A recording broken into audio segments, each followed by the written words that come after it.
શહેરના પૂર્વ વિસ્તારમાં હજી પણ વરસાદી પાણી ન ઓસરતા લોકોને ભારે હાલાકી।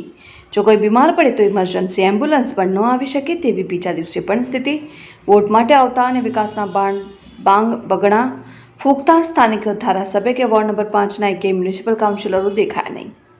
બુધવારે ખાબકેલા વરસાદે પગલે શહેરના પૂર્વ વિસ્તારમાં આવેલા ઉમા 4 રસ્તા, ઝવેરનગર વૃંદાવન 4 રસ્તા, બાપુ જકાત Naka, Soma Talav, Dabhoi road, Sardar estate, Khodiyarnagar, Mahavir hall 4 રસ્તા, ગધેડા માર્કેટ વિસ્તારમાં બીજા દિવસે પણ વરસાદી પાણી અનેક સોસાયટીમાં તથા રોડ પરથી ઓસર્યા નથી। તંત્રની પ્રી મોન્સૂનની કામગીરી સતંતર નિષ્ફળ રહી હોય તેવા દ્રશ્યો સર્જાયા।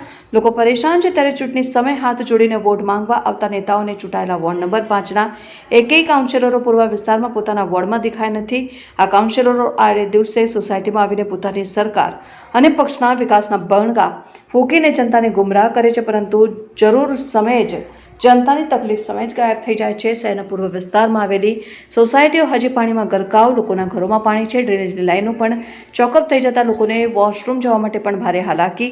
શહેરમાં જો કોઈ નેતા આવે જાય તો રાતોરાત બધી વ્યવસ્થા કરી દેતું તંત્ર, રાજકારણીઓને વેરો ભરતી જનતા અને વોટ આપતી જનતાની કોઈ ફિકર જ જાણે ન હોય તેવી સ્થિતિ હાલમાં જોવા મળી રહી છે।